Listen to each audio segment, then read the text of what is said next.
In 2008, Sony cancelled one of their most promising console exclusives. It was a baffling decision then, and it still remains one of Sony's greatest missed opportunities. Today, we're taking a look at why Sony cancelled The Getaway 3. Quick history lesson for anyone who doesn't know. The Getaway was a series of just 2 games developed by Team Soho and released between 2002 and 2004 for the PlayStation 2. The series featured open-world games in the style of GTA, with gameplay involving driving and third-person combat. The gameplay was clunky at best and was always seen as a weak point in the series. The real strength of these games came in the story, which was inspired by British gangland films. The cinematic qualities of the game were relatively ahead of their time. Not only were the story and cutscenes presented like a movie, the gameplay was also made with this in mind, with no traditional HUD elements on screen. Player health was represented by bloodstains on the character's clothes, while instead of a minimap, players had to use the indicators on the car to find their way around.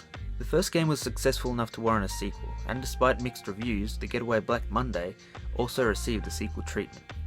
The Getaway 3 was announced at E3 in 2005, with a technical demo showcasing Piccadilly Circus. Unfortunately, this demo and a short teaser trailer was all we ever saw from the game. The game was cancelled in 2008, along with an unrelated exclusive titled 8 Days. So why was The Getaway 3 cancelled? There seems to be a couple of theories about this.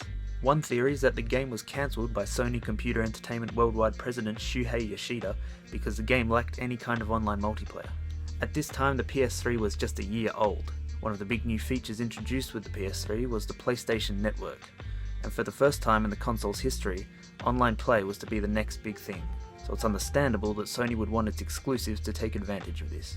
But one of the biggest titles on the PS3 at the time, Uncharted Drake's Fortune, was a third-person cinematic action title that was an entirely single-player experience and featured no online multiplayer whatsoever. So how did Uncharted make it through but games like The Getaway and 8 Days were cancelled for their lack of multiplayer? Perhaps this was because Uncharted was released in 2007, while its sequel, Uncharted 2 Among Thieves, released 2 years later in 2009, featured online multiplayer. The obvious conclusion to draw from this is that The Getaway would have released around the same time as Uncharted 2, or perhaps even later, at which stage online multiplayer was a must for Sony's exclusives. Another possible reason behind the cancellation of The Getaway 3 was the studio behind the game. After the release of the first Getaway game, Team Soho was involved in a merger to create SCE London Studio. London Studio is most well known for their work on the SingStar, iToy and iPad games. So it makes sense that Sony would see these popular and successful franchises as more important than the Getaway franchise, and would therefore prefer to focus the resources of London Studio on the games that would make Sony more money. Whatever the reasons for cancelling the game back in 2008, now is the time for Sony to bring it back. Open world games are as big a thing now as they were back in 2008, if not even bigger. GTA is more successful than ever, and other games such as Saints Row and Watch Dogs have shown there can be a market for open world games that aren't GTA. To think that Sony have a console exclusive open world third person action game IP just sitting on the shelf untouched makes absolutely no sense to me. Now you may ask, do we need another open world game? But one of the reasons why the Getaway games were so unique was the London setting.